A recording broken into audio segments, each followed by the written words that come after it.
वाट पाहत आहोत असं स्वामीजी गोविंददेव गिरीजी यांना मी विनंती करतो की आपल्या आपण प्रासादिक बीजभाषण ठेवा.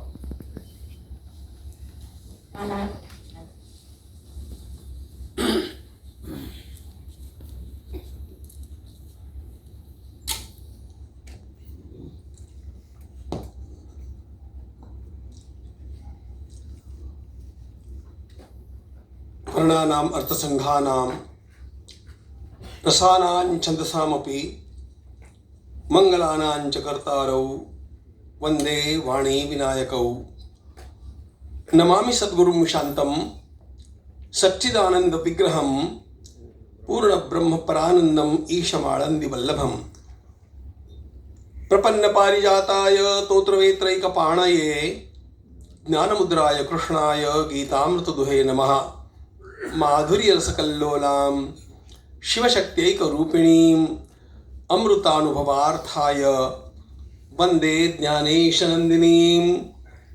यस्य वेदमयी वाणी, यस्य देवमयी तनुः, यस्य ब्रह्ममयी दृष्टिः, स गुरुः पातु मां सदा. आपदामपहर्तारं दातारं सर्वसम्पदां लोकाभिरामं श्रीरामं भूयो भूयो नमाम्यहम्. सर्वात पहिल्यांदा मराठी भाषा गौरव दिनाच्या निमित्तानं आपणा सर्वांना खूप खूप शुभेच्छा.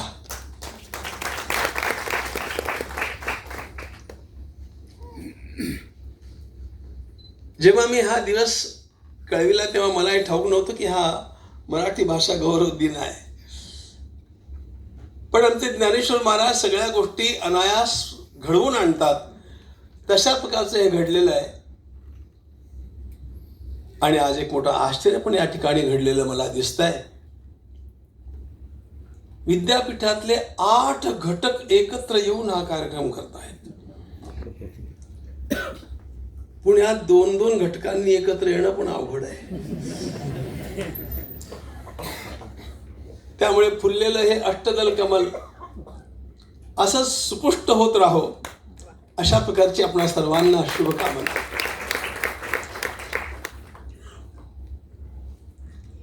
आणि याच्या आधीच मागे एक परिसंवाद घडलेला मला आत्ता कळला एकात्ममानववादावरती. आणि खरोखर हे एकात्मतेचं जे सुंदर दर्शन आपण विद्यापीठीय पातळीवरती दाखवत आहात, परमेश्वराच्या चरणी प्रार्थना करतो की हीच अशा प्रकारची एकात्मता विद्यापीठातनं पुण्यातनं महाराष्ट्रातनं संपूर्ण भारतात आणि संपूर्ण विश्वामध्ये सामावून जावी, अशा प्रकारचं वातावरण निर्माण व्हावं. अशा प्रकारचं वातावरण निर्माण करण्याकरता संत आहेत. आणि आज या ठिकाणी अमृताचा योग अशा प्रकारचा की स्वामी ज्ञानानंद सरस्वती महाराजांनी माझ्याकडे दिलेल्या संस्कृत अमृतानुभवाचाही या ठिकाणी प्रकाशन सोहळा आत्ता आटोपला. ते या ठिकाणी येऊ शकले नाहीत, पण त्यांच्या विद्या व्यासंगाला, त्यांच्या धर्मप्रेमाला आणि अधिकाधिक लोकांचं कल्याण साधलं जावं आणि मराठी भाषेचं हे संचित हे ज्ञानवैभव संस्कृत भाषेच्या माध्यमातनं संपूर्ण भारतभर पसरावं, यासाठी असलेली त्यांची तळमळ, या सर्व गोष्टींच्या बद्दल मी स्वामी ज्ञानानंद सरस्वतीजी महाराज यांच्याबद्दल आपल्या सर्वांच्या वतीनं कृतज्ञता व्यक्त करतो. आज या ठिकाणी ज्ञानोबा ते तुकोबा अशा प्रकारच्या एका अत्यंत सुंदर उपक्रमाचा शुभारंभ होतो आहे. त्रिदिवसीय या उपक्रमामध्ये, या संमेलनामध्ये उत्तमोत्तम विद्वान लोक येऊन आपापल्या निबंधांचं वाचन करणार आहेत, प्रबोधन करणार आहेत. अशा प्रकारचे सोहळे विद्यापीठाच्या वातावरणामध्ये सुरू झाले. आपल्या देशाच्या उत्थानाची ही लक्षणं आहेत. आपला देश आता योग्य दिशेनं निघालेलं आहे याचं हे प्रत्यंतर आहे. आणि ज्ञानोबा ते तुकोबा, आता ज्ञानोबा ते तुकोबा असं म्हणत असताना आम्हा वारकरी लोकांना नेहमी ज्ञानदेव तुकाराम असे शब्द आठवतात. ज्ञानोबा माऊली तुकाराम अशी भजनं मी गात असतो. त्यामुळे ज्ञानोबा तुकोबा असं म्हणत असताना तो मध्यम पदलोपी समास आहे. त्यामुळे त्याच्यामध्ये सगळे संत सामावतात हा त्याचा खराखुरा अर्थ आहे. आणि या संतांच्या जीवनाचं आणि वाङ्मयाचं चिंतन करण्याचं सद्भाग्य आज मला या रंगभरी एकादशीच्या दिवशी प्राप्त होत आहे. हाही एक माझ्या दृष्टीने फार महत्त्वाचा योग आहे. जीवनाचा खरा रंग या एकादशीला उत्तर भारतामध्ये रंगभरी एकादशी म्हणतात. कारण पुढे आता रंगपंचमीचं सत्र सुरू झालेलं आहे आणि आपल्याकडे एखाद दिवसाची रंगपंचमी असते, पण तिकडे होळी म्हणजे हा महिन्याभराचा उत्सव असतो आणि रोज रंग उधळले जात असतात. मानवी जीवनाचा खराखुरा सर्वोत्तम रंग ज्यांना सापडला त्यांना संत असं म्हणतात. आणि या संतांच्या वाङ्मयाचं चिंतन एवढ्या करता करणं आवश्यक आहे की आपल्याला आपली जीवनं कुठल्या दिशेनं न्यायला हवी. ते आदर्श पुरुष आपल्यासमोर संत हेच असतात. अशा प्रकारची भारतीय वैदिक धारणा आहे. महाभारतामध्ये यक्षानं एक प्रश्न विचारला धर्मराजाला. तसे ते 123 प्रश्न आहेत. फार सुंदर प्रश्न आहेत. ते संपूर्ण जीवनाचं विज्ञान आहे. It's all life management. त्यामधला एक प्रश्न आहे कादिक. धर्मराज बोला, दिशा कुठली? आता दिशा कुठली विचारल्यानंतर पूर्व पश्चिम उत्तर दक्षिण आग्नेय नैऋत्य वायव्य ईशान्य आपण काहीतरी असं बोलणार, पण विचारणारा यक्ष आहे आणि उत्तर देणारा धर्मराज आहे.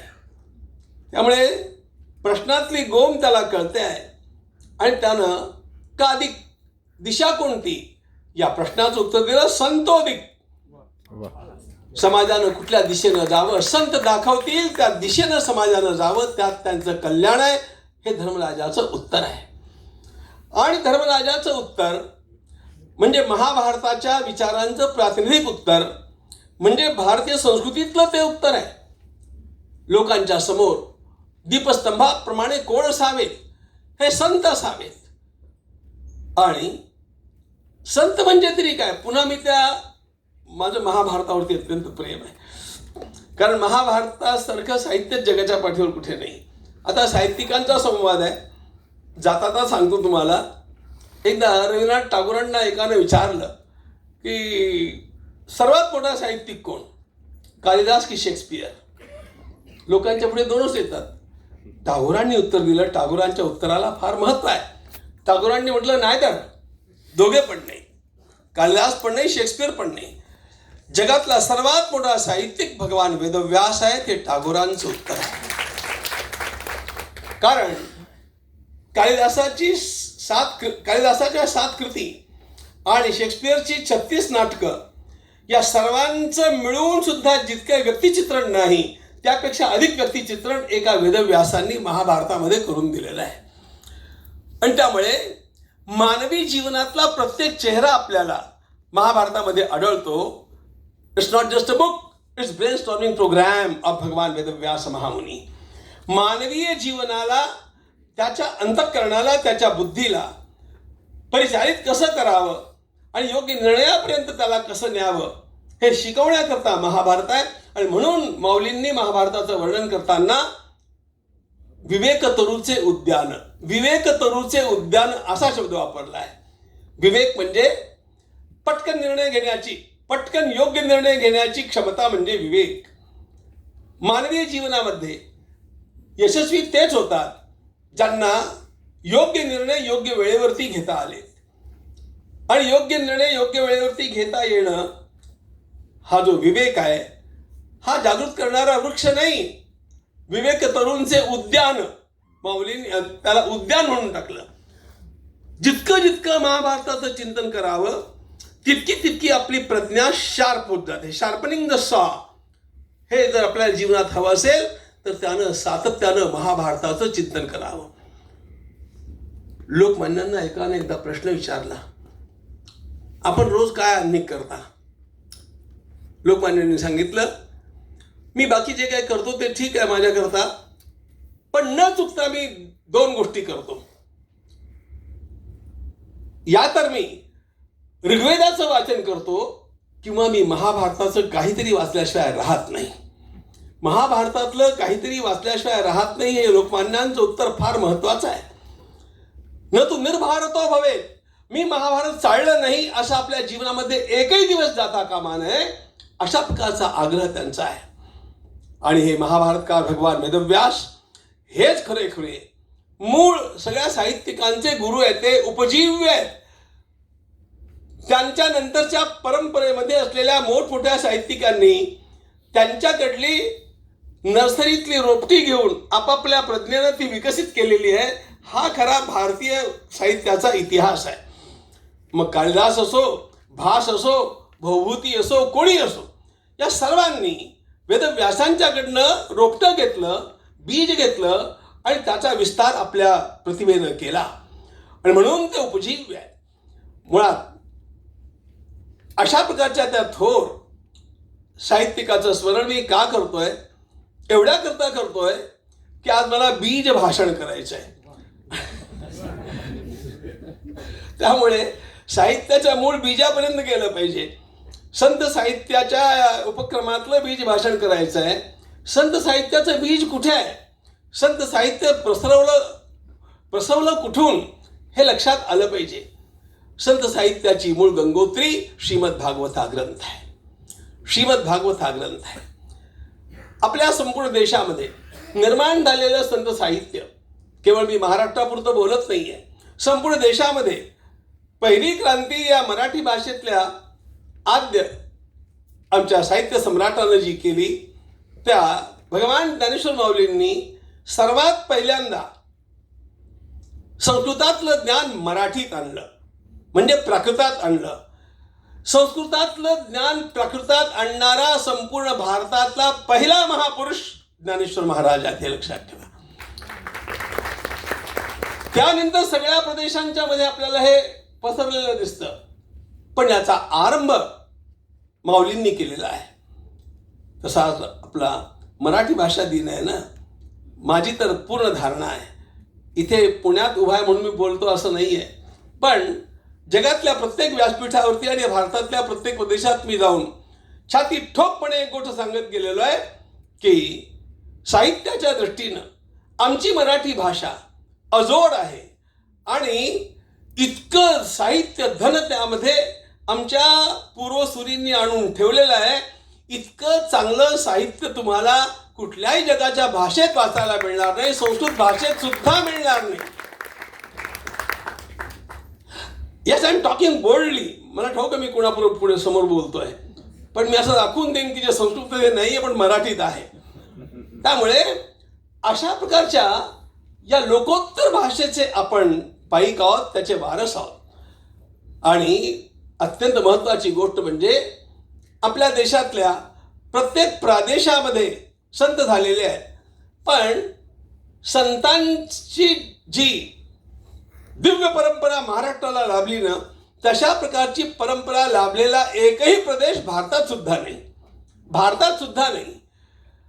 अद्वैत आणि भक्ती या दोघांचा समन्वय होऊ शकतो असं कोणा भारतीय संतांच्या लक्षातच येत नाही.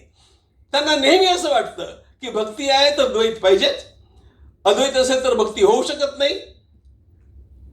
आणि महाराष्ट्रामध्ये अगदी संत ज्ञानेश्वर महाराजांपासनं संत गुलाबराव महाराजांच्या पर्यंत सर्व संतांनी अद्वैत आणि भक्ती या दोघांचा समन्वय साधून आपलं वाङ्मय निर्माण केलेलं आहे. आणि ही परंपरा आपल्या जगात कुठे नाही आहे बोलण्याची आवश्यकताच नाही आहे, भारतात नाही म्हटल्यानंतर. पण भारतातल्या कुठल्याही प्रदेशात नाही, भारतातल्या फक्त एका संताकडे आपल्याला हे आढळतं, आणि ते म्हणजे हिंदी भाषेत ते महान संत गोस्वामी तुलसीदासजी महाराज. त्यांचं अद्वैत आणि भक्ती या दोघांचं सामरस्य महाराष्ट्रीय संतांच्या सारखंच आहे, याबद्दल शंका नाही. पण गोस्वामी तुळशीदासजी महाराज अनामिका सार्थवती बभूव, ते एकटेच संत आहेत, त्यामध्ये त्यांची परंपरा नाही आहे. पण महाराष्ट्राला अशा प्रकारची परंपरा लाभली आहे की कधी कधी खरोखर इतिहासाकडे डोकावून बघतो ना, काय काय नक्षत्र चमकत आहेत आपल्या या आपल्या नभमंडलामध्ये, मन भरून येतं. आणि आपण त्या मराठी मातीचे पुत्र आपण आहोत आणि त्या मराठी भाषेचे वारसदार आपण आहोत. याच्या इतकी भाग्यवंत होण्याची गोष्ट जगाच्या पाठीवर अन्य कुठलीच नाही, अन्य कुठलीच नाही. या मराठी भाषेतल्या सगळ्या संतांनी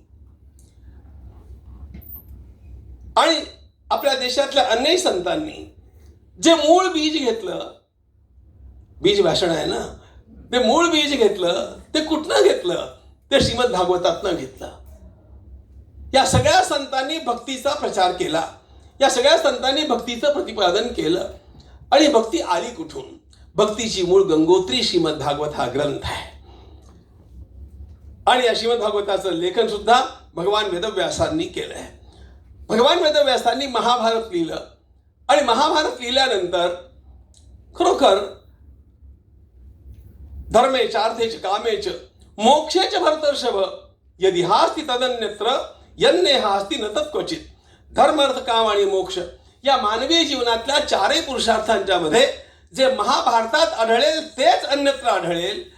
जे महाभारतात मिळणार नाही ते अन्यत्रही मिळणार नाही. ही भगवान वेदव्यासांच्या महाभारताबद्दलची उक्ती आजही सत्य आहे मित्रांनो, आजही सत्य आहे. आता माझ्या पुढचा विषय सीमित आहे, पण इंग्रजीमध्ये मी जो काही अभ्यास केला परदेशी माझ्या दौऱ्यांच्या वेळेला वेळ काढून, तेव्हा एक लक्षात आलं की सगळं जे काही वाङ्मय नवीन लिहिलं जात आहे त्यामध्ये चार गोष्टी, चार प्रकार फार महत्त्वाचे आहेत. मॅनेजमेंट, प्रबंधनशास्त्र, सेल्फ हेल्प, आत्मविकास, लीडरशिप, नेतृत्व विकास आणि रिलेशनशिप, मानवीय संबंध. या चारही विषयांचं वाचन करताना मला 30 वर्षापूर्वी असं आढळू लागलं की अरे मी विचार नवीन वाचतोय, मी भाषा नवीन वाचतोय, पण सगळे विचार मला माझ्या मूळ ग्रंथांच्या मधनं आढळलेले विचार आहेत. आणि म्हणून माझ्या पहिल्या परदेशी वारीनंतर परत येऊन मी जेव्हा पुन्हा सगळे ग्रंथ चालू लागलो तेव्हा मला एक गोष्ट लक्षात आली की या चारही विषयांच्या मध्ये management, leadership, relationship and self help आमच्या प्राचीन ग्रंथांच्या मध्ये जितकं लिहिलं गेलेलं आहे तितकं लिहिलं अजून सुद्धा जगाच्या पाठीवर कुठल्याही भाषेत लिहिलेलं नाही आहे. अगदी मी तुम्हाला पीटर ड्रकर पासून घेऊन स्टीफन कोव्ही पर्यंत सगळी पुस्तकं मी वाचली आहे असं नाही आहे, पण या सगळ्यांचा मी थोडा सुगंध तर घेतलेला आहे. पण माझा विश्वास आहे की मॅनेजमेंटच्या बाबतीमध्ये आजही महाभारत हा अद्वितीय ग्रंथ आहे, अद्वितीय. त्याच्यासारखं मॅनेजमेंट तुम्हाला मिळणार नाही, इतकं त्यामध्ये भरलेलं आहे. असं एका विषयाचं नाही आहे, असा अनेक विषयांचा आहे. मूळ मुद्दा असा, इतकं लिहिल्यानंतर भगवान वेदव्यासांना पुन्हा श्रीमद भागवत लिहावंसं वाटलं. आणि ते भागवत या सगळ्या संतांच्या साहित्याचं बीज ठरलं, ही महत्वाची गोष्ट आहे. याचं कारण काय हे लक्षात घेतलं पाहिजे. भागवताच्या आरंभी एक सुंदर संवाद येतो. तो संवाद या भक्ती परंपरेचा बीज संवाद आहे. आणि त्या संवादामध्ये देवर्षी नारद मुनी वेदव्यासांना भेटण्याकरता येतात आणि त्यांच्या दोघांच्या मध्ये हा संवाद साकारतो. विस्तार करत नाही, पण वेदव्यास थोडेसे खिन्न आहे आणि त्यांच्या खिन्नतेचं कारण त्यांना नारदांनी सांगितलेलं आहे. त्यांनी सांगितलंय की तुम्ही धर्म, अर्थ, काम आणि मोक्ष या चारही पुरुषार्थांच्या बद्दल लिहिलं, चांगली गोष्ट आहे. तुमचे हे उपकार या जगात कोणीच फेडू शकणार नाही. पण इतकं चांगलं लिहिता लिहिता एक गोष्ट राहून गेली आणि ती म्हणजे या चारही पुरुषार्थांच्या पेक्षा श्रेष्ठ ज्याचं स्थान आहे त्या भक्तीबद्दल तुम्हाला जसं लिहायला हवं होतं तसं अजून लिहिलं गेलेलं नाही आहे. आणि म्हणून तुम्ही या भक्तीपरक एक ग्रंथ लिहिण्याची आवश्यकता आहे. धर्म, अर्थ, काम आणि मोक्ष या चारही पुरुषार्थांच्या वरती महाभारत लिहिलं गेल्यानंतर देवश्री नारदांनी म्हटलं, या सगळ्या गोष्टींच्यामुळे मानव जीवन सफल होईल, पण ते पूर्ण सफल होणार नाही. आणि त्यामुळे तुम्हाला यामध्ये भक्तीचा समावेश करावा लागेल. सगळ्याच्या सगळ्या संतांच्या संपूर्ण वाङ्मयाचं पहिलं हृदय जे आहे, हृदयस्थान जे आहे ते भक्ती हे आहे. सगळ्या संतांनी भक्तीला केंद्रामध्ये ठेवून आपलं लेखन केलेलं आहे. त्यांचं जीवन, त्यांचं आचरण, त्यांचा उच्चार या सर्वांचं केंद्र भगवत भक्ती हा आहे. आणि या भगवत भक्तीला माऊलींनी सुद्धा चौपुरुषार्थांचे शिरी भक्ती जैसी असं म्हटलेलं आहे. चारही पुरुषार्थांच्या मस्तकावरती भक्तीचं स्थान आहे. आणि ही भक्ती आरंभ होते ती श्रीमद भागवताच्या परिशीलनातनं आरंभ होते. सगळ्या वारकरी मंडळींना एक गोष्ट ठाऊक आहे, गीता भागवत करीती पठण अनेक चिंतन विठ्ठलाचे. जो कोणी वारकरी असेल त्या प्रत्येकानं काय केलं पाहिजे, भगवद्गीता आणि श्रीमद भागवत यांचं वाचन केलं पाहिजे. आणि या भागवताच्या मधनं जो भक्तीचा निर्झर वाहिला, जो भक्तीचा धरा वाहिला, तो कसा वाहिला? यथा धर्मादयश्चार्थ मुनिवर्यानुकीर्तिता न तथा वासुदेवस्य महिमा ह्यनुवर्णितः. हे नारदांनी वेदव्यासांना सांगितलं. यथा धर्मादयश्चार्थ, धर्म अर्थ काम आणि मोक्ष यांच्याबद्दल आपण लिहिलं. भक्ती राहून गेली. चारही पुरुषार्थांचा विचार केला पण भक्तीचा विचार केला नाही तर मनुष्याचं मन स्वच्छ होत नाही. ही महत्वाची गोष्ट आहे. म्हणून तुम्ही असा एक ग्रंथ लिहा की ज्या ग्रंथाच्या वाचनानं मानवी जीवन अंतरंगातनं उपशमित होईल, शांत होईल, स्वच्छ होईल. एक गोष्ट सांगू का? आपण आता AI जमान्यामध्ये आलेलो आहोत. AI आणि या आर्टिफिशियल इंटेलिजन्सच्या चेटकिणीनं तर असा काही धुमाकूळ घातलेला आहे की या धुमाकूळामुळे आता विद्यापीठांना कामं उरतील की नाही हा मला एक प्रश्न आहे खरोखर. मला विद्यापीठांच्या व्हाईस चान्सलरच्या समोर एक भाषण करायचं होतं मुंबईला. आणि मी त्यांना म्हटलं की खरोखर तुम्ही आता जा आणि आपल्या शिकवणाऱ्यांना सांगा सगळ्यांना की आता आपल्या काही आवश्यकता नाही आहे. याचं कारण गंमत करतो. याचं कारण प्रत्येकाच्या हातामध्ये आज मोबाईल आहे आणि त्याचा पहिला गुरु गुगलम शरणम व्रज. शिकवणाऱ्या प्राध्यापकाला सुचणार नाही इतकं तो त्या गुगलवरती बघत असतो. पहिली गोष्ट, आधी हा गुगल होता, आता आणखी ही चटकीन आली AI. पण त्यामुळे ही सगळी इन्फॉर्मेशन देण्याकरता आता याच्या पुढे कुणाही मानवाची आवश्यकता राहील असं नाहीये.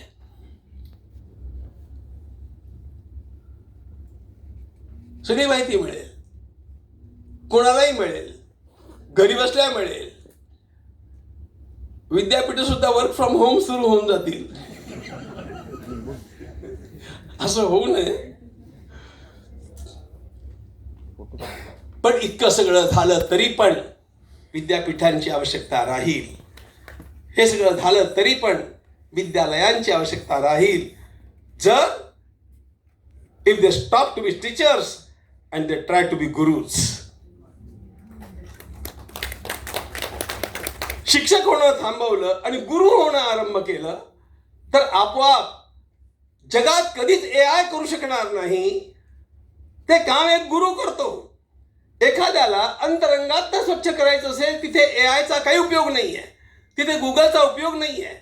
It's not just formative, it's not just informative, it's formative. शिक्षण आपणाला अंतरंगातून बदलेल का हा मुख्य प्रश्न आहे. भगवान आदिशंकराचार्यांचं एक स्तोत्र आहे, प्रश्नोत्तर रत्न मालिका असं त्या स्तोत्राचं नाव आहे. आणि त्यामध्ये आचार्यांनी एक प्रश्न विचारला आहे, ज्ञानम किम,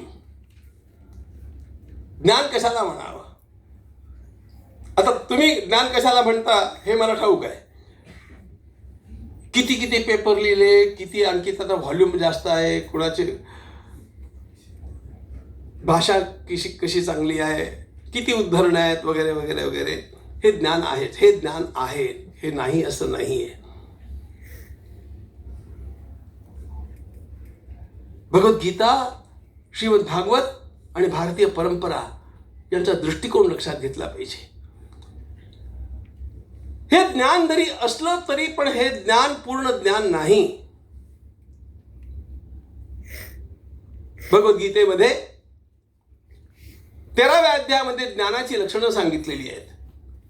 आणि ज्ञान सांगत असताना भगवंतानं अमानित्वमदंबित्वम अहिंसा क्षांतिरार्जवम आचार्योपासनम आदी आदी करत करत 20 लक्षणं सांगितली. 20 लक्षणं सांगून भगवान म्हणतायत एतस् ज्ञानमिति प्रोक्तम, हे ज्ञान म्हणजे ही लक्षणं ज्याच्यामध्ये बांधली तो ज्ञानी. त्यानं किती बुक वाचली आणि त्यानं किती डिलीट मिळवल्या याच्यावरनं त्याचा ज्ञानीपणा सिद्ध होत नाही, तर त्याच्या आचरणामध्ये त्याचा किती फरक पडला यानं त्याचं ज्ञान सिद्ध होतं.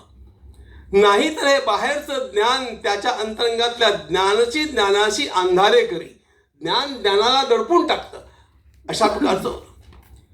म्हणून आचार्यांनी उत्तर दिलंय, तर ज्ञानम प्रशमकरम यदिंद्रियाणाम, ज्ञान ते जे इंद्रियांचा उपशम घडवून आणतं, जे आपोआप आपल्याला अंतरंगातनं शांत करतं, ज्यानं आपल्या चित्तवृत्ती स्वच्छ होतात, ज्यानं आपल्या अंतरंगातनं सात्विकता वाढते, ज्यानं चित्ताची चंचलता कमी होते, ज्यानं आपल्याला आपला आत्मनिग्रह साध्य करता येतो, ते ज्ञान.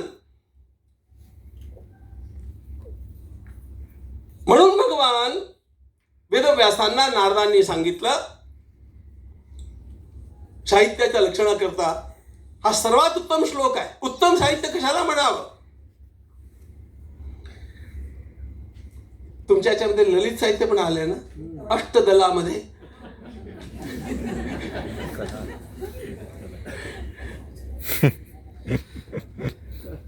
एकदा आचार्य अत्रेंना कोणीतरी विचारलं ललित साहित्य म्हणजे काय. इथे उत्तर सांगू की नको मला प्रश्न पडलाय, आणि आज एकादशी आहे पुन्हा, पण सांगून टाकतो. अत्रेंचं उत्तर आहे त्यामुळे कोणी काही मानणार नाही. अत्रेंनी सांगितलं, जे लाजवतं, जे खाजवतं आणि जे माजवतं त्याला ललित साहित्य म्हणतात.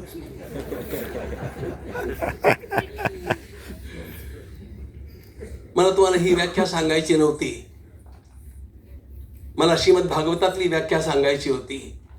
जे लाजवत नाही, खाजवत नाही, माजवत नाही, पण जे जीवन सजवतं त्याला साहित्य म्हणतात. ज्यानं जीवनाची शोभा वाढते, ज्यानं जीवन विलोभनीय होतं, ज्यानं लोकांना असं वाटतं की अरे कसा जगला हा, कसे जगला स्वामी विवेकानंद, कसे जगले छत्रपती शिवाजी महाराज, कसे जगले समर्थ रामदास स्वामी. आपल्या जीवनाचं शिल्प लोकांनी बघत राहावं अशा प्रकारचं ते निर्माण करण्याकरता ज्या साहित्याचा उपयोग होतो ते सर्वोत्तम साहित्य आहे. हा भागवतकारांचा दृष्टिकोन आहे. आणि म्हणून त्यांनी म्हटलं, तद्वाग विसर्गो जनताग विप्लवः यस्मिन् प्रतिश्लोकमबद्धवत्यपि तद्वाग विसर्गो. संस्कृतचे विद्वान माझ्या समोर बसलेले आहे. जनताग विप्लवः, जनतायाः अगविप्लवः येन भवति तद्वाग विसर्गः. लोकांची पापवृत्ती कमी झाली पाहिजे.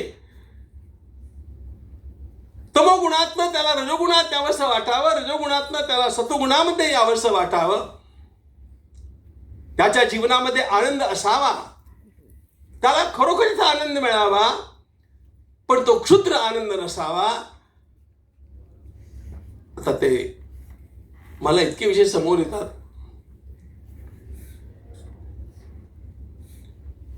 कलेसाठी कला की जीवनासाठी कला, हा मराठीतला मोठा वाद आहे. साहित्य कशा करता? जीवना करता की कले करता? कलेसाठी कला की जीवनासाठी कला? मग ती लेखन कला असो, कुठली कला असो. खांडेकर फडके यांच्यामध्ये गाजलेला हा वाद होता. दोघांचा आपापला पक्ष होता. आणि त्यामध्ये फडक्यांनी असं म्हटलं होतं, अरे आनंद हा कलेचा साध्य बिंदू आहे आणि म्हणून आनंद ज्यानं मिळेल ती गोष्ट चांगली.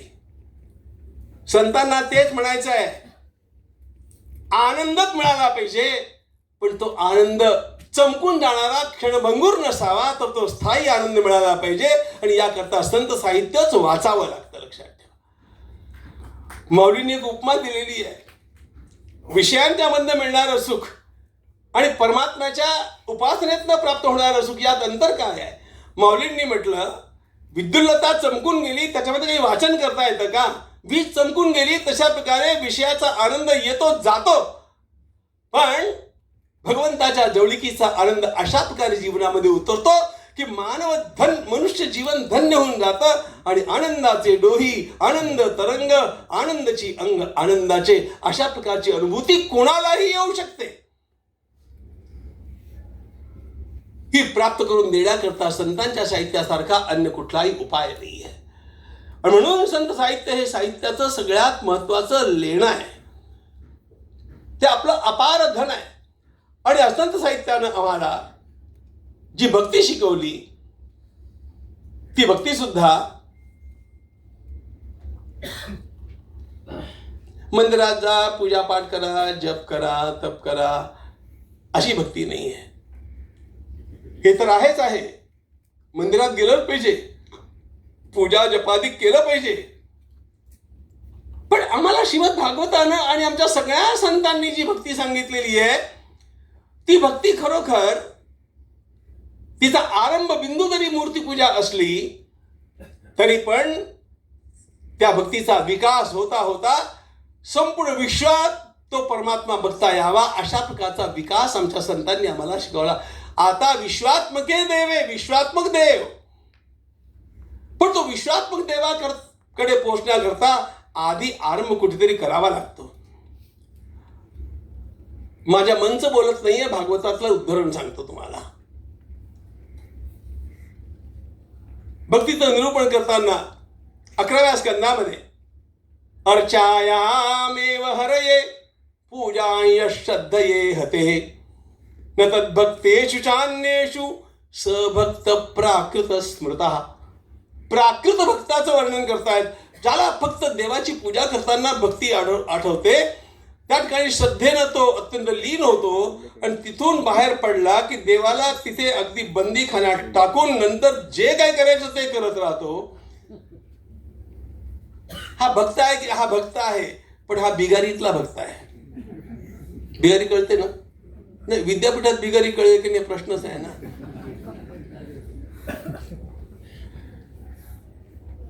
ही ते बिगिनर, हा भक्ती करतो आहे पण याला भक्ती कळलेली नाही. करत असून न कळलं म्हणजे काय असतं? मी एके दिवशी माझ्या एका मित्राकडे गेलो, फार जुनी गोष्ट आहे, आणि त्याचं छोटंसं मूल टाइम्स ऑफ इंडिया घेऊन बसलं होतं. आता टाइम्स ऑफ इंडिया घेऊन बसलं, मला आश्चर्य वाटलं, ते पोरगं एवढं असं. मी म्हटलं काय करतोय? तो वाचतोय. अरे म्हटलं तुला वाचता येतं? ते म्हटलं हो. वाच. त्याने वाचायला सुरुवात केली. THETIMESOFRINDIA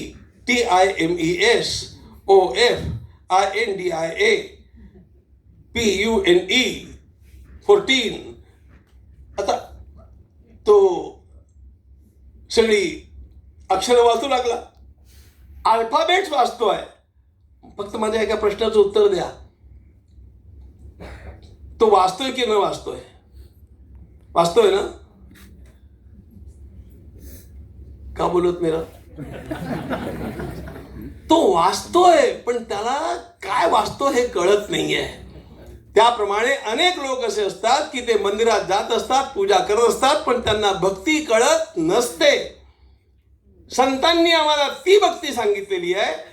this is beginning. इथून सुरुवात केली पाहिजे, पण पुढे पुढे पुढे पुढे जाता जाता भक्ती कुठपर्यंत पोहोचली पाहिजे. आता पर्यावरणाचा विषय निघाला.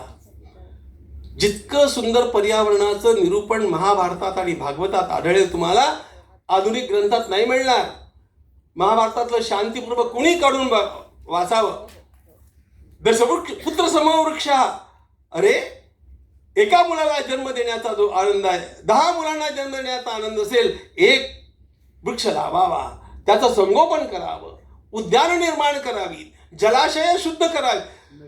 हे सगळं मी महाभारतातलं बोलतोय. मुळात भक्ती करता करता कुठपर्यंत पोहोचावं. भागवतातल्या ज्या श्लोकापासून मी आरंभ केला त्यांनी प्राकृत भक्त सांगितला, मध्यम भक्त सांगितला, नंतर उत्तम भक्त. सर्वभूतेषु यः पश्येत भगवद्भावमात्मना.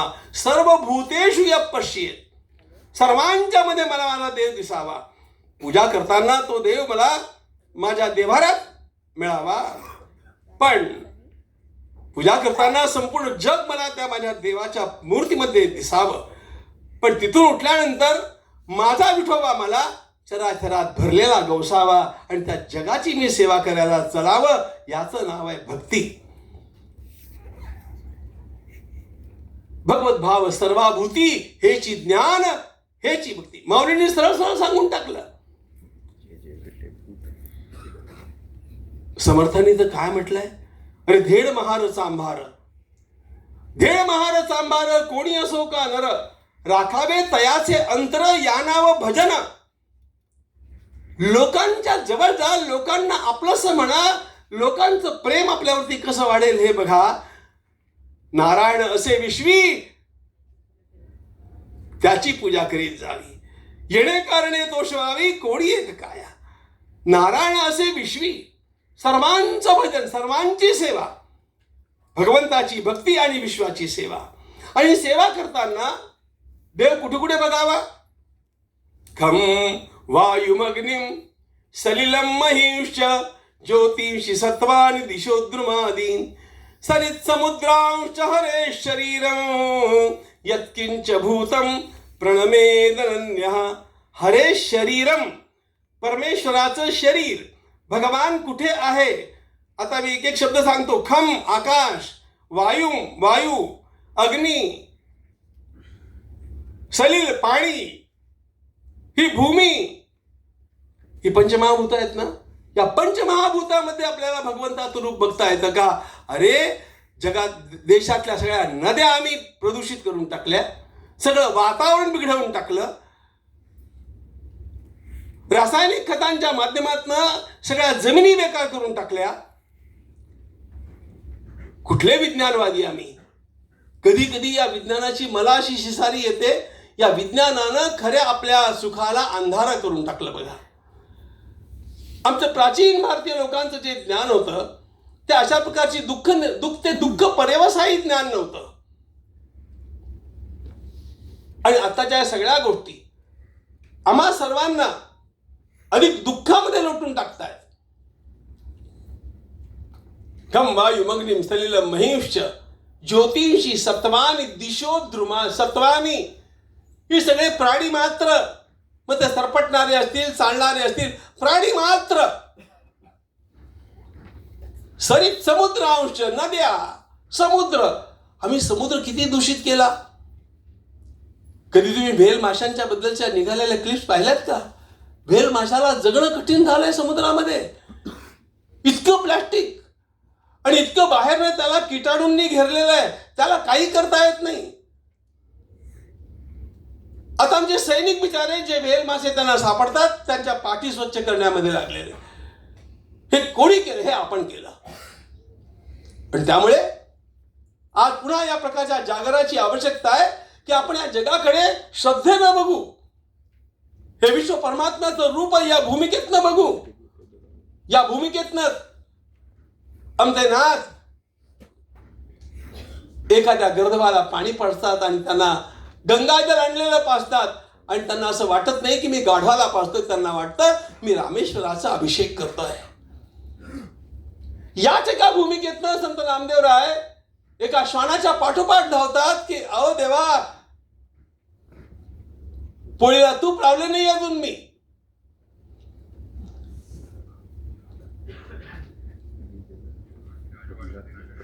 कदाचित आम्हाला पुण्यातल्या शाळांना या गोष्टी वेडाच्या वाटत असतील, पण या जगाचा इतिहास जो घडवला, हा महाराष्ट्र जो घडवला, हा अशा प्रकारच्या वेड्यांनी घडवलेला आहे, हे लक्षात ठेवलं पाहिजे. ज्ञानेश्वरीवरती परिसंवाद आता आपण करतो आहोत, पण 700 वर्षे ही ज्ञानेश्वरी आपल्या मस्तकावरती घेऊन वागवणारा आमचा अजाण वारकरी, त्यानं ज्ञानेश्वरी जगवली म्हणून तुम्हाला ज्ञानेश्वरीवरती संवाद करण्याची संधी लाभली. नाहीतर ज्ञानेश्वरी केव्हाच विसरून गेला असतात तुम्ही. भक्तीच्या आधारावरती परंपरा टिकतात, भक्तीच्या आधारावरती त्याग घडतो, भक्तीच्या आधारावरती आपोआप संयम येतो.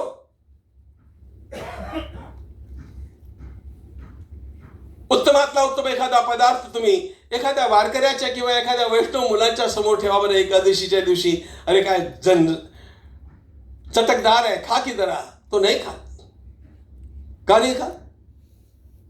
त्याला बाहेरचं कुठलं बंधन नाहीये, कोणी त्याला काही शिक्षा करणार नाहीये, पण त्याची श्रद्धा. आज एकादशी आहे. भक्ती जीवनामध्ये आपोआप संयम आणते. भक्ती आपल्या जीवनामध्ये आपोआप सेवेची उर्मी निर्माण करते.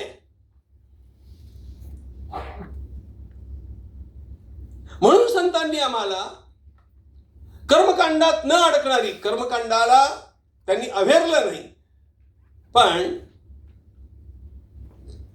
कधी ते जातक असता कामा नये याची काळजी घेतली आणि भक्तीचा पुरस्कार केला. आणि ही भक्ती त्यांनी सदाचारमय करून टाकली. माझं माझ्यावरती नियंत्रण असावं, मी माझ्या भगवंताची आराधना करावी आणि मी जमेल तितकी लोकांची सेवा करावी. परमेश्वराची भक्ती आणि माझ्या सभोवतालच्या सगळ्या लोकांची सेवा, आणि ज्या ठिकाणी मी पोहोचत नाही अशा प्रकारच्या लोकांच्या करता सद्भाव. सर्वे भवन्तु सुखिनः, सर्वे सन्तु निरामयाः, सर्वे भद्राणि पश्यन्तु. हा सद्भाव आहे. जवळच्यांची सेवा करावी, दूर असतील त्यांच्याबद्दल सद्भाव ठेवावा. यातनं आपल्या मनाची शुद्धी होत राहते. आम्हाला परंपरेनं आमच्या सगळ्या संतांनी हे शिकवलं आणि हे शिकवणारा अग्रणी संत आमचे आळंदीचे श्री ज्ञानेश्वर महाराज आहेत.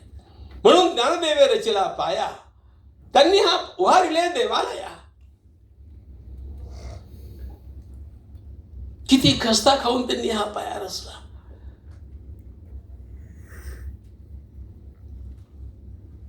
आणि तरी विद्रोह नाही केला.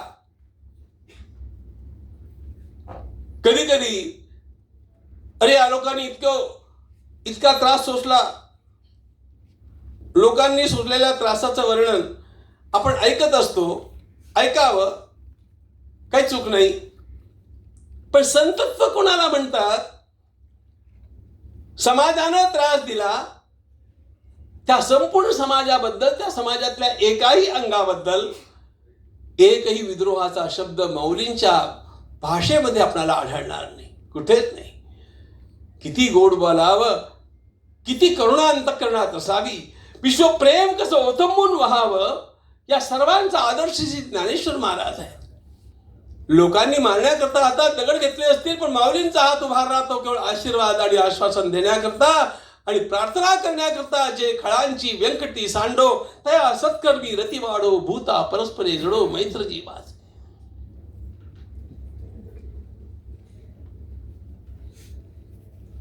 विश्वमांगल्याचं हे गीत गाणारा तो महान संत किती प्रतिभाशाली होता.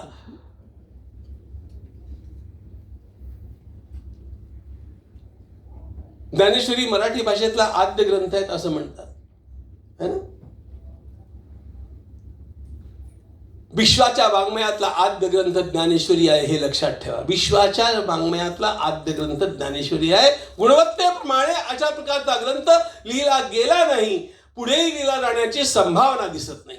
अशा प्रकारचा आद्य ग्रंथ. अनामिका सार्थवती बभूव, हे ज्याच्याबद्दल म्हणावं अशा प्रकारची भावार्थ दीपिका आहे. जगातल्या वाङ्मयामध्ये माऊलींच्या वाङ्मयाला तोड नाहीये. त्यांची प्रतिभा अद्भुत आहे, अतिविलक्षण आहे.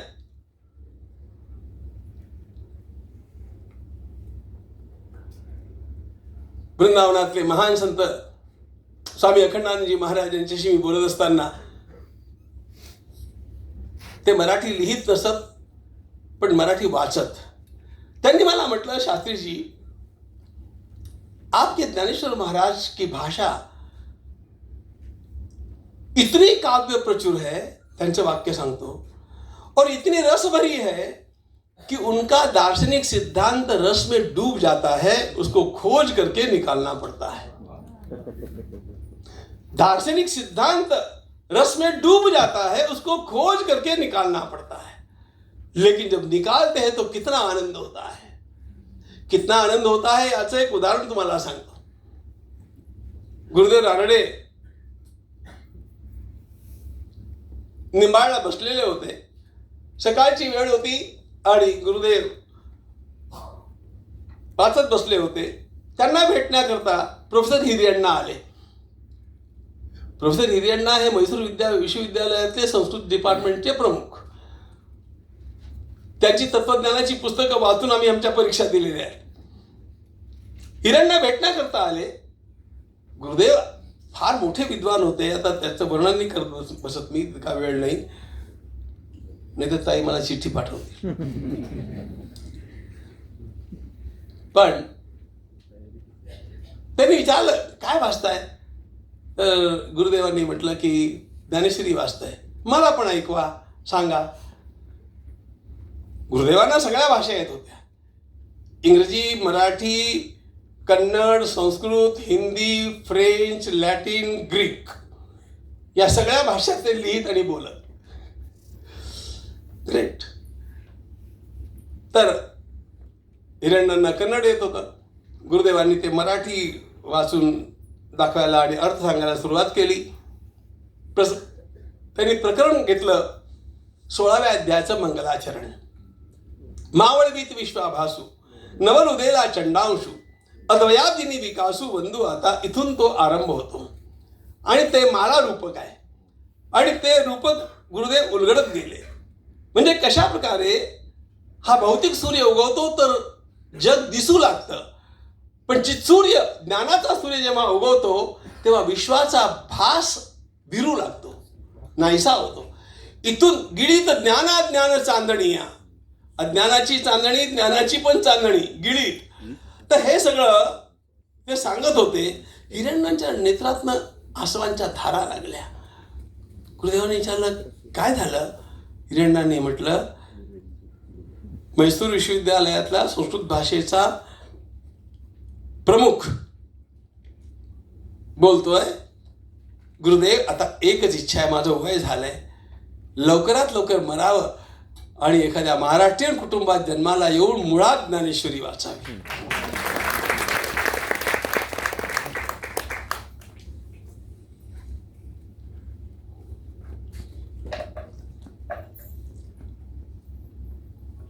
माऊलींच्या प्रतिभेला तोड नाही. संत नामदेवरायांच्या प्रचाराला तोड नाही. विश्व साहित्यामध्ये माऊलीसारखी प्रतिभा नाही आढळणार. म्हणजे पुणेकरांचे वाद अनेक असतात. त्या वादामध्ये एक वाद मध्यंतरी होता, ज्ञानेश्वरी हा अध्यात्म ग्रंथ आहे की साहित्य ग्रंथ आहे. आता इथे वादाला काही पण पुरतं.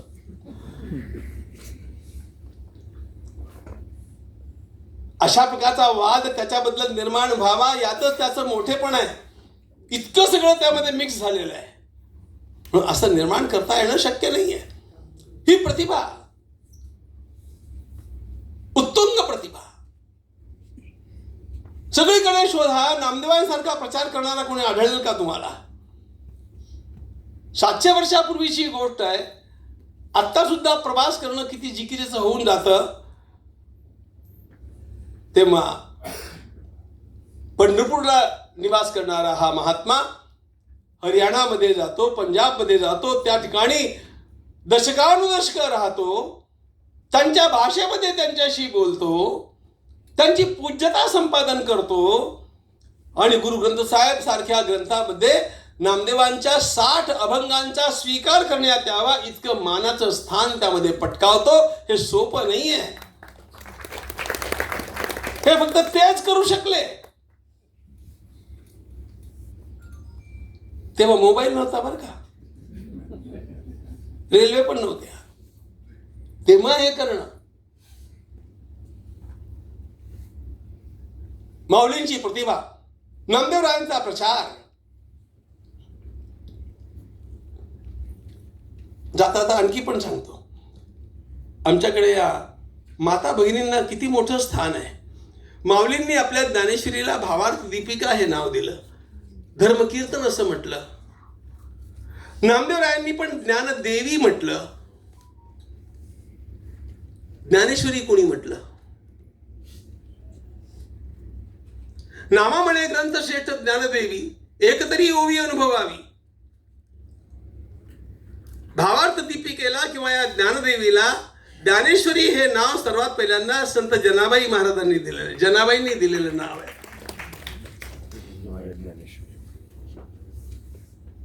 त्यामुळे अरुणाताईंच्या पूर्वसुरी अशा होत्याच आपले छाप टाकणाऱ्या.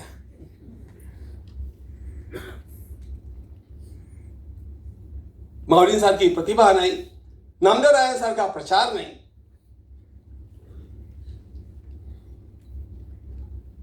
संत तुकाराम महाराजांसारखी प्रपत्ती नाही. सद्गुरू नाही, शास्त्रांचं अध्ययन नाही, प्रपंच विस्कटलेला, कशाही प्रकारची सोय नाही. अशा वेळेला भंडाऱ्याच्या डोंगरावरती बसलेल्या त्या थोर महापुरुषानं कशाच्या बळावरती देवाला आपल्यासमोर उभं केलं? सद्गुरूची आवश्यकता आमच्या सगळ्या ग्रंथांनी सांगितलेली आहे, पण सदैव सद्गुरू तुकाराम महाराजांना आधी लाभलाच नाही. कशाच्या बळावरती हे सगळं त्यांना साधलं? पाण्याबाहेर मासोळी तैसा तुका तळमळी. प्रपत्ती शरणागती 15 दिवसा माझी झाला साक्षात्कार, विठोबा भेटला निराकार. केवळ प्रपत्तीच्या आधारावर, शरणागतीच्या आधारावर, अन्य कुठलाही आधार नाही. देवाला समोर उभं करण्याचं सामर्थ्य संत तुकाराम महाराजांच्या मध्ये.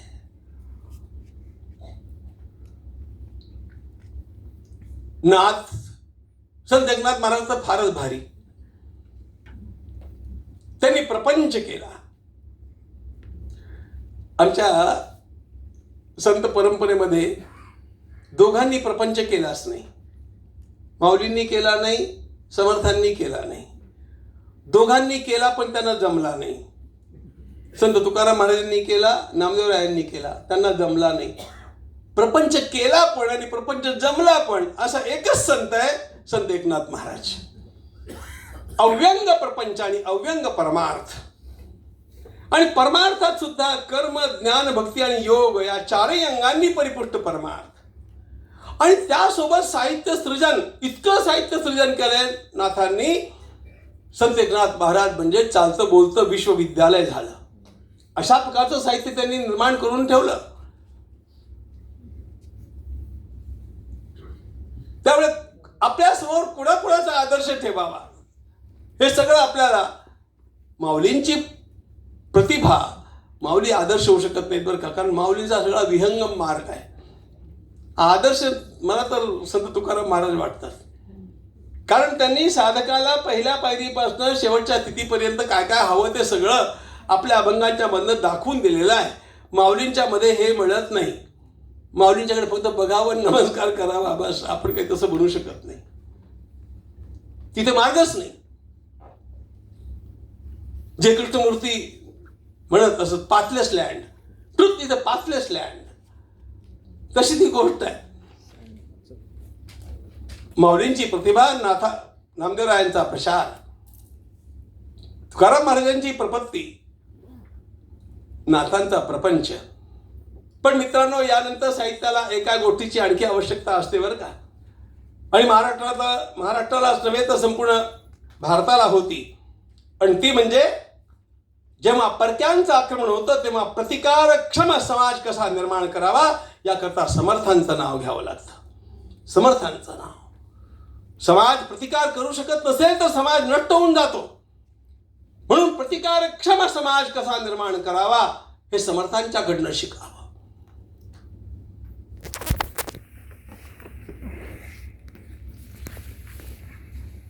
अन्य सगळ्या संतांनी महाराष्ट्र सहिष्णू बनवला, समर्थांनी तो जयिष्णू बनवला.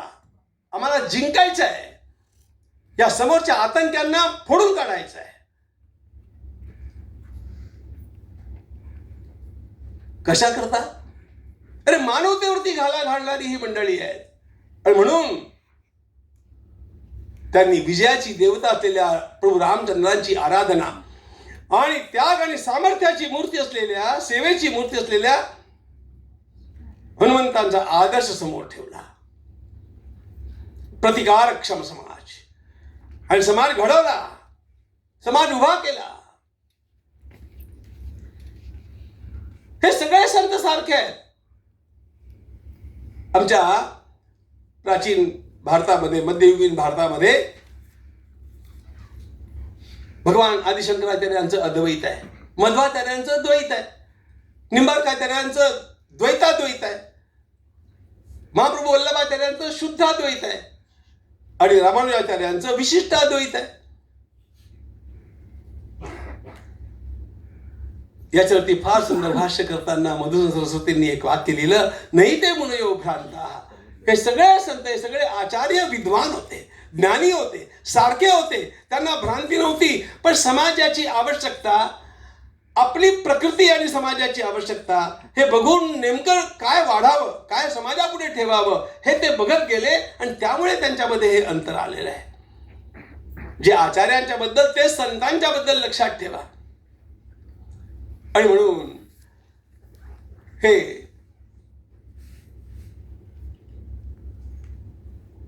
राष्ट्र पुन्हा विजयी व्हायचं असेल तर याला घोषणा दिली पाहिजे. समर्थांनी रामासारखं आराध्य दिलं, हनुमंतासारखा आदर्श दिला. गावोगावी ग्रंथालय चालवणारा पहिली चळवळ चालवणारे समर्थ आहेत. प्रत्येक मठामध्ये असलीच पाहिजे व्यायामशाळा, असलंच पाहिजे ग्रंथालय, हा त्यांचा आग्रह. नमस्कार घातलेच पाहिजे. हा धकाधकीचा मामला कैसा झेपे अशक्ताला. समाज सशक्त पाहिजे. सशक्त नसेल तर आधी तुम्ही जिवंत राहणार नाहीत, लक्षात ठेवा. ही स्थिती आहे. आणि त्यामुळे समर्थांनी शिकवला प्रतिकार. म्हणून मी कधी कधी सांगत असतो, तुका झाला असे कळस, ध्वज होई रामदास. समर्थांच्याकडे बघा, म्हणजे सगळी संत परंपरा तुम्हाला त्यामध्ये आलेली दिसेल. आणि ग्रंथांच्या दृष्टीनं बोलायचं झालं ना तर आपल्या संत परंपरेमध्ये स्वतंत्र ग्रंथ असा फक्त दासबोधच आहे. स्वतंत्र ग्रंथ. ज्ञानेश्वरी हे गीतेवरचं भाष्य आहे. नाथांचं भागवत हे 11व्या स्कंदावरचं भाष्य आहे. संत नामदेवरायांचे अभंगांचा गाथा हे एकत्रीकरण संकलन आहे.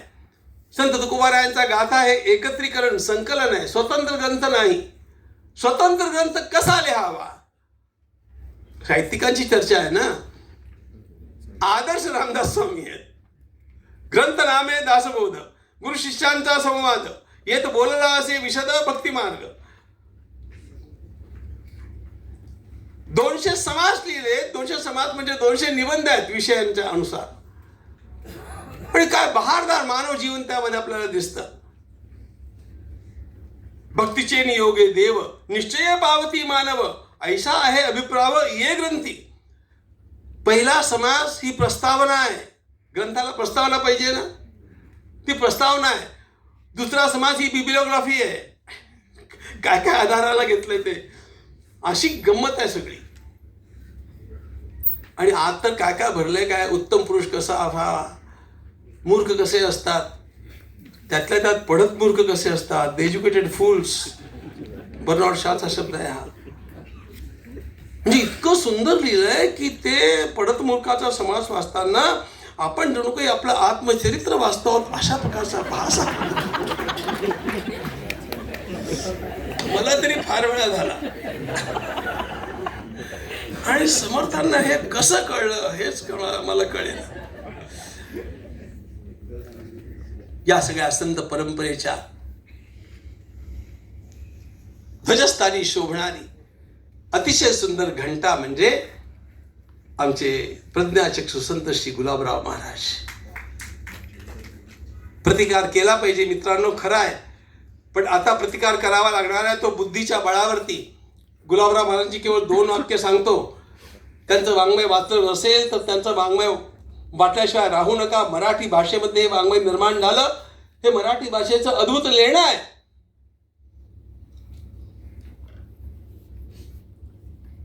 दोन वाक्य महाराजांची फक्त लक्षात ठेवा. ते म्हणतात, आर्य ऋषींनी सांगितलेले सगळे सिद्धांत सत्य आहेत, हे सिद्ध करण्या वाचून मला आणि माझ्या भक्तांना अन्य काही काम नाही. आणि दुसरं वाक्य, बुद्धीनं सिद्ध करणं, तर्कानं सिद्ध करणं हा माझा बाणा आहे. बालांद असून 134 ग्रंथ सांगणारा आणि त्या ग्रंथांच्या मध्ये ऋग्वेदापासून डार्विन पर्यंत सगळ्यांची समीक्षा करणारा. आणखी पूर्ण सांगू का, शाहीच्या शाही तत्वज्ञानाच्या शाखामध्ये स्वतःचं मौलिक काहीतरी लिहिणारा, मौलिक बर का, भाष्यविषय नाही, एक्सप्लेनेशन नाही, मौलिक काहीतरी योगदान देणारा कोण झाला जगाच्या पाठीवर, असे संत श्री गुलाबराव महाराज. मी कधी कधी त्यांचं वर्णन करतो. हा योगी शिरोमणी ज्ञान जयाला स्फुरते, ही आंधळी गवळण कृष्णासाठी झुरते. पंडित गुलाबराव महाराज ही शंकराचार्य आणि Mirabai rolled in one. That is Gulabrao Maharaj. काय वर्णन करू, किती वर्णन करू या महाराष्ट्र सारस्वताचं, माझं मन भरून येतं. जगातलं सर्वात मोठं भाग्य आपलं हे आहे की आपल्याला मराठी भाषा मुळात न कळते. मराठी भाषा मुळात न कळत नाही म्हणून तळमळणारे अनेक विद्वान मी पाहिलेत. पण त्यांना कळते ते आपल्या कळण्याचं सार्थक्य तेव्हा करू शकतील जेव्हा या सगळ्या संत साहित्याचा मागोवा घेत चालतील. हे संत साहित्य आपल्याला आपल्या हृदयामध्ये जतन करता यावं, त्याचा सुगंध निरंतर घेता यावा, त्याच्या सुगंधामध्ये आपली जीवनं फुलवता यावीत आणि आपल्या जीवनांच्या माध्यमातून भारत मातेची सेवा साधता यावी आणि गाता यावं, बलसागर भारत होवो, विश्वात शोभुनी राहो, भारत माता की जय.